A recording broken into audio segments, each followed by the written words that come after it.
আমার বড় আপু ফারজানা দেখতে অনেক সুন্দরী ছিল। আমার আপুর বিয়ের 1 মাস পর দুলাভাই বিদেশ চলে যান। আপুর মনটা তখন খুব খারাপ হয়ে যায়। আমি আপুকে একদিন সুযোগ বুঝে হোটেলে নিয়ে যা করেছিলাম তা শুনলে তোমাদের মাথা ঘুরে যাবে। তাহলে আসল ঘটনাটি শুরু করি। আমি রোহান, 15 বছর বয়স। আমার একমাত্র বড় বোন ফারজানা, বয়স 21 বছর। 2 মাস আগে ফারজানা আপুর বিয়ে হয়েছে। দুলাভাই বিদেশে থাকে। বিয়ে করার জন্য 2 মাস আগে দেশে এসেছে। ফারজানা আপুকে দেখেই তার পছন্দ হয়েছে, তাই দেরি না করেই তড়িঘড়ি করে বিয়ে করেছে। আমাদের অর্থনৈতিক অবস্থা খুব বেশি ভালো না। বাবা একটা ছোট বেসরকারি প্রতিষ্ঠানে কাজ করেন। ঢাকা শহরে থাকা খাওয়ার খরচ সামলানো কঠিন। তাই দুলাভাই এর মতো একটা ভালো ছেলেকে পেয়ে বাবা আর মা কোনো দেরি করতে চায়নি। ফারজানা আপু বিয়েতে খুব খুশি ছিল। কিন্তু দেখতে দেখতে 3 মাস পার হয়ে গেল। আর দুলাভাই এর বিদেশ যাওয়ার সময় হয়ে গেল। বিয়ের 2 মাসের মধ্যেই স্বামী বিদেশে চলে যাবে, তাই ফারজানা আপু ভীষণভাবে ভেঙে পড়ল। তাই দুলাভাই সিদ্ধান্ত নিল যে 1 বছর পরেই দুলাভাই দেশে ফিরে আসবে। আর এই 1 বছর ফারজানা আপু তার বাপের বাড়িতেই থাকবে। দুলাভাই এর বাড়ি ঈশ্বরগঞ্জ জেলাতে। তাই বিদেশে যাওয়ার 1 সপ্তাহ আগেই ফারজানা আপুকে সাথে নিয়ে ঢাকাতে আমাদের বাসায় চলে আসলো। ফারজানা আপু আর দুলাভাই আসাতে বাবা, মা, আমরা সবাই খুব খুশি হলাম। দুলাভাই আর ফারজানা আপুর সাথে আমি খুব আনন্দের সাথে সময় কাটাতে লাগলাম। আমাকে দেখে আপু একটা মুচকি হাসি দিল। আপুর মুচকি হাসিতে আমার সাহস আরো বেড়ে গেল। আমি আপুকে বললাম, আপু তুমি আমাকে দেখে হাসছো কেন? আপু বলল, ভাইরে এটা তো হাসি না, এটা আমার অন্তরের কান্না। আমি জিজ্ঞেস করলাম, কেন আপু, কি হয়েছে? আপু বলল, তোর দুলাভাই বিদেশ চলে যাবে। এই কষ্টে আমি হাসছি, আর এই হাসির ভিতর লুকিয়ে আছে আমার কান্না। দুলাভাই বিদেশ যাওয়ার আগের রাতে আমি যা দেখলাম তা আমি ভুলতে পারছি না। আপুর রুমে কি হচ্ছিল আমি তা দেখেছিলাম, আর আমি তা এখন ভুলতে পারছি না। গতকালের দৃশ্য আমার মনে পড়তেই আমার ভীষণ ভয় লাগছিল। গতকাল রাতে আপু আমাকে কিছু বলেনি। কিন্তু আজকে আমি আপুর সামনে দাঁড়াবো কিভাবে? আজকে আপু আমাকে কি বলবে? এসব ভাবতে ভাবতে আমার মাথাটা আরো ভারী হয়ে আসছিল। তখনই আমার মা চিৎকার করে আমাকে সকালের নাস্তা করার জন্য ডাক দিল। আজকে দুলাভাই বিদেশে চলে যাবে, তাই বাবাও আজ বাড়িতেই আছে। আমি আমার রুম থেকে বাহিরে এসে দেখি বাবা, মা, দুলাভাই আর ফারজানা আপু ডাইনিং টেবিলে বসে আছে। আমি মাথা নিচু করে এগিয়ে গিয়ে নাস্তা করতে বললাম। আমি ভয় করছিলাম যে কখন যেন ফারজানা আপু গতকাল রাতের প্রসঙ্গ তুলে সবার সামনে আমাকে বকা দিবে। কিন্তু তেমন কিছুই হলো না। ফারজানা আপু একদম স্বাভাবিক ছিল। আপুর আচরণ দেখে মনে হচ্ছিল যেন গতকাল রাতে কিছুই হয়নি। আপুর আচরণ দেখে আমি স্বস্তি পেলাম। দুলাভাই বিদেশে চলে গেল। ফারজানা আপু সারাদিন মন খারাপ করে থাকল। সেদিন রাতে প্রায় 12:30টার দিকে আমি আমার রুম থেকে বাহিরে এসে দেখি ফারজানা আপুর রুমের জানালা খোলা, আর রুমের ভিতরে লাইট জ্বলছে। আমি এগিয়ে গিয়ে আপুর রুমের জানালায় দাঁড়ালাম। জানালার পর্দাটা একটু সরিয়ে দিয়ে দেখলাম আপু বিছানায় বসে বই পড়ছে। আমি জানালায় দাঁড়িয়ে আপুকে দেখলাম। আপুর মনটা ভীষণ খারাপ হয়ে আছে।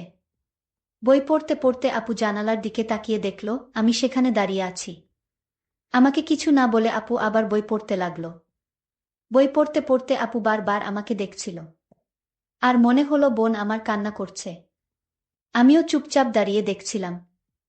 বেশ কিছুক্ষণ পরে আপু বিছানা থেকে নেমে হাতের বইটা টেবিলে রেখে জানালার কাছে আমার সামনে এসে দাঁড়ালো। আপু আমার চোখের দিকে তাকিয়ে বলল, কি রে, কিছু বলবি? আমি থতমত খেয়ে বললাম, আপু তুমি ঠিক আছো? আপু সুন্দর একটা হাসি দিয়ে বলল, হ্যাঁ, আমি ঠিক আছি।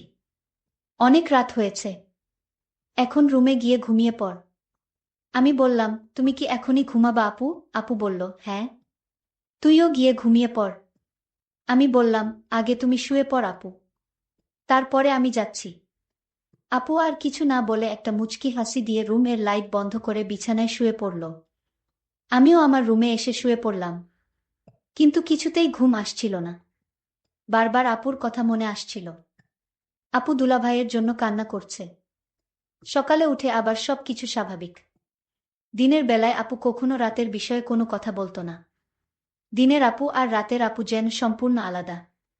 আমিও কখনো দিনের বেলায় রাতের বিষয়ে কথা বলতাম না। এভাবেই আমাদের দিন কাটতে লাগলো। দিনের বেলায় আমরা দুই ভাই বোন স্বাভাবিক আচরণ করতাম, কিন্তু প্রতিদিন রাতে আমি আপুর রুম এর জানালায় গিয়ে আপুকে দেখতাম। কোনো দিন আপু জেগে থেকে বই পড়ত বা টিভি দেখত, আবার কোনো দিন আমি যাওয়ার আগেই আপু রুমের লাইট বন্ধ করে ঘুমিয়ে পড়ত। প্রায় ৬-৭ দিন পরে একদিন রাতে আমি ফারজানা আপুর রুম এর জানালায় গিয়ে দেখলাম আপুর রুম এর লাইট জ্বলছে, কিন্তু রুমে আপু নাই। আমি রুমের চারিদিকে তাকিয়ে দেখলাম, আপু কোথাও নাই। হঠাৎ আপুর রুমের বাথরুম এর দরজা খুলে গেল। আপু বাথরুম থেকে বাহির হয়ে আসলো। আমি বললাম, আমার ঘুম আসছে না আপু। আপু বলল, বেশি রাত জাগা শরীরের জন্য ভালো না, যা গিয়ে শুয়ে পড়। পরের দিন আমার বাবা আর মা সারাদিন চাচার বাসায় থাকবে, রাতে ফিরবে। আজকে শুধু আমরা দুই ভাই বোন বাসায় থাকব। তখনই ফারজানা আপু আমার রুমে এসে বলল, কি করছিস রোহান? আমি বললাম, কিছু না আপু, এমনি বসে আছি। আপু বলল, আজকে কি তোর কোনো কাজ আছে? আমি বললাম, না আপু, আমার কোনো কাজ নাই। আজকে সারাদিন আমি তোমার সাথে গল্প করব ভেবেছিলাম, যদি তুমি ব্যস্ত না থাকো। আপু বলল, ও আচ্ছা, তাহলে তুই গোসল করে ফ্রেশ হয়ে আমার রুমে আয়। আমি বললাম, ঠিক আছে আপু, আমি গোসল করে তোমার রুমে আসছি। আপু চলে যেতেই আমি তাড়াতাড়ি গোসল করে আপুর রুমে গেলাম। আপুর রুমের দরজা খোলা ছিল। আমি আপুর রুমের ভিতরে ঢুকে দেখলাম আপু রুমে নাই। খেয়াল করলাম আপু নেই। আমি পাশের রুমে চলে গেলাম, সেখানেও আপু নাই। তাহলে আপু কোথায় গেল? আমার ভীষণ চিন্তা হচ্ছে। হঠাৎ লক্ষ্য করলাম আমার রুম আপুর গলার আওয়াজ আসছে, মনে হচ্ছে চিৎকার করছে। আমি অবাক হয়ে গেলাম, কিসের চিৎকার আসছে আমার রুম থেকে। আমি আমার রুমে যেতেই দেখলাম রুম ভিতর থেকে লক করা। আমি জানালার পাশে গেলাম, গিয়ে দেখলাম সেখানেও জানালা লক করা। আমার মন চাচ্ছে জানালা ভেঙে ঘরে ঢুকে পড়ি। কি হচ্ছে রুমে? আমার বোন এমন চিৎকার করছে কেন? আমি কোনো উপায় না পেয়ে দরজাটা ভাঙার চেষ্টা করলাম, কিন্তু দরজা কিছুতেই ভাঙতে পারছি না। অনেক চেষ্টার পর দরজাটা ভেঙে ফেললাম। দরজা ভেঙে রুমে ঢুকার সাথে সাথে যা দেখলাম তা দেখে আমার মাথা ঘুরে গেল। একটি ছেলে রুম থেকে জানালা দিয়ে পালিয়ে গেল। তাদের অনেক বুদ্ধি। আমি দেখলাম জানালা দিয়ে যেন পালাতে পারে সেই জন্য আগে থেকেই প্রস্তুত করে রেখেছে। আমি আপুকে জিজ্ঞেস করলাম, আপু তোমার রুমে কে ছিল? আপু বলল, সেই জবাব কি তোকে দিতে হবে? আমি বললাম, আপু তুমি আমাকে ছোটবেলা থেকে অনেক স্নেহ করো, আর আমি যখন যা বলছি তাই করেছ। আপু তুমি আমার সাথে লুকিও না, এই ঘরে আর কে ছিল? বলো আপু, আমি জানতে চাই জানালা দিয়ে কে পালালো। আমার বোন কোনো উত্তর না দিয়ে আমাকে বলল, শোন, তুই আমার কাছে আজ যা চাবি তাই পাবি, কিন্তু তুই আমাকে অন্য প্রশ্ন করিস না। আমি ভাবলাম আপু কি বলতে চায়। আমি যা চাইবো তাই পাবো। আমি আপুকে বললাম, আপু ঠিক আছে, আমি তোমার কাছে একটা জিনিস চাইবো, তুমি কি দিবে? আপু বলল, বলেই দেখ না আমি দেই কিনা। আপুকে কথাটা বলতে আমার খুব ভয় হচ্ছিল। আমি আমতা আমতা করে বললাম, আপু আমি তোমারে নিয়ে দূরে কোথাও ঘুরতে যাব। আমি বাড়িতে তোমাকে আমার মনের কথাটা বলতে পারবো না। দূরে গেলে বলতে পারবো। আপু বলল, কতটা দূরে যেতে হবে? আমি আপুকে বললাম, কক্সবাজার গেলেই হবে। আমি মনে মনে চিন্তা করলাম, আমার ভাইটা আমার কাছে কি এমন চাইবে যে কথাটা বাড়িতে বলতে ভয় পাচ্ছে। আমি ছোট ভাইয়ের কথায় রাজি হয়ে গেলাম। আমি তোর সাথে ঘুরতে যাব। আমিও জানতে চাই আমার ছোট ভাইয়ের মতলবটা কি। হঠাৎ ছোট ভাই আমাকে ডাক দিয়ে বলল, আপু আমি যে কথাটা তোমায় বলবো আর আমি তোমার কাছে যা চাইবো তা কাউকে বলতে পারবে না। বিষয়টা গোপন রাখতে হবে।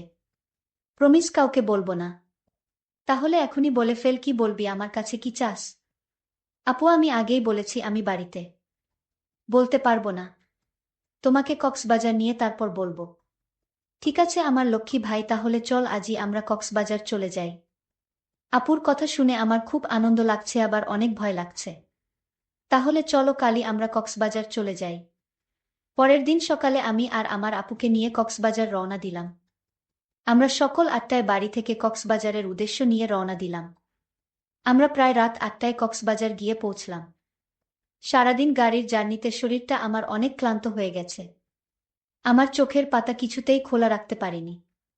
আমি ঘুমিয়ে পড়লাম। মানে আমার আপু ঘুমিয়ে গেল। আমি আপুকে বললাম, আপু কিছু খাবে না? আমি বাহির থেকে খাবার নিয়ে আসি। আপু বলল, না আমি কিছুই খাবো না।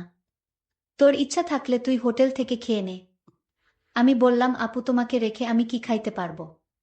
আপু বলল, ডিস্টার্ব করিস না, আমি ঘুমাবো, তুই যা পারিস তা কর। বেন বেন করিস না, কাল কথা হবে, এখন ঘুমা। আপুকে ঘুমের মধ্যে অনেক সুন্দর লাগছিল। আমিও ক্লান্ত শরীর নিয়ে ঘুমিয়ে পড়লাম। পরের দিন সকালে ঘুম থেকে উঠে আমরা সমুদ্র সৈকতে ঘুরতে গেলাম। সারাদিন ঘুরলাম। এবার আপু আমায় প্রশ্ন করল, আচ্ছা রোহান, তুই কি ভুলে গেছিস? তুই আমাকে কেন কক্সবাজার নিয়ে আসলি? আরে আপু, ভুলি নাই, আজ রাতে বলবো। আপু, যদি তুমি আমার কথা না রাখো তাহলে আমি কিন্তু ওই দিনের রাতের ঘটনাটা ফাঁস করে দিব। আপু তখন আমার দিকে রাগান্বিত চোখে তাকিয়ে বলল, রোহান, আমি কি না করেছি তোর কথা রাখবো না? তারপর সন্ধ্যা হয়ে আসছে, আমি আপুকে বললাম, আপু চলো হোটেলে যাই। রাতের খাবার হোটেলে খেয়ে তারপর আজ আমরা হোটেলেই থাকব। আপু তখন বলল, হোটেলে কেন? এখানে তো তোর দুলভাইয়ের ছোট ভাইয়ের বাসায় থাকতে পারি। আর আমরা তো গতকাল এখানেই ছিলাম। আমরা কেন শুধু শুধু অযথা ভাড়া দিয়ে হোটেলে থাকব? আমি বললাম, হোটেল না থাকলে যে আমার মনের কথাটা বলতে পারবো না আপু। আপু তখন বলল, ঠিক আছে, তুই যা বলবি তাই হবে। তারপর আমরা একটা হোটেলে গিয়ে উঠলাম। আমি আপুকে যে কথাটা বলবো সেই কথা শুনে আপু কি আমার প্রতি রাগ করবে? আমি এসব চিন্তা করছিলাম। আপু আমায় বলল, রোহান, তুই কি চিন্তা করছিস? আমি আপুকে বললাম, আপু আমি যে কথাটা বলবো তা শুনলে তুমি রাগ করবে না তো? আপু বলল, আমি কতবার বলবো আমি রাগ করব না। আমি কাউকে কিছু বলবো না, তুই নির্ভয়ে আমাকে তোর মনের কথা বলতে পারিস। আপুর কথা শুনে আমি কিছুটা সাহস পেলাম। আমি আপুকে বললাম, আপু আমি ছোটবেলা থেকেই তোমাকে অনেক পছন্দ করি। আর দুলাভাই বিদেশ যাওয়ার পর থেকে আমি লক্ষ্য করছি তুমি সবসময় মনমরা হয়ে থাকো। আমি তোমার কষ্ট বুঝি। তুমি চাইলে তোমার কষ্ট আমি দূর করে দিব। আপু বলল, তুই আমার কষ্ট বুঝিস? আরে আপু, ছোট থেকে আমরা একসাথে বড় হয়েছি। আমি তোমার মনের কথা না বুঝলে কে বুঝবে? আমি জানি তোমার ভিতর কিসের অভাব কাজ করছে।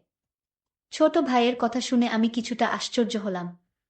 বলে কি, সে আমার মনের খবর সব জানে? আচ্ছা বেশি কথা না বলে তুই বল, আমার কাছে কি চাস? আপু আমি ছোটবেলা থেকেই তোমাকে আমার পছন্দ, আর তাই আমি তোমার সাথে। বল, থেমে গেলি কেন? আমার সাথে কি? আপু আসলে আমার বলতে খুব ভয় লাগছে। আরে বাবা, এত ভয় করলে কি চলে, কি বলতে চাস বলে ফেল। আপু আমার রুম থেকে যে একটা ছেলে পালিয়ে গেছিল সে কে ছিল আপু? আরে ও হচ্ছে আমার স্কুল ফ্রেন্ড। তার সাথে তুমি কি করছিলে আপু? আপু বলল, আমি বলতে পারবো না। তুই কি বোকা, কিছুই বুঝিস না?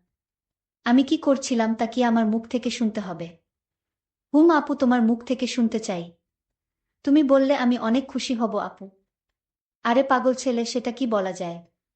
সেটা তোর বুঝে নিতে হবে। আমি বুঝেছি আপু। তাহলে তো হলোই। আপু আমি যা মনে মনে বুঝে নিলাম তা আমি করতে চাই। ঠিক আছে, আজ আর কোনো কথা নয়, যা হবার কাল হবে। আপুকে বললাম, আপু কাল হবে তো? আমার কথা রাখবে তো?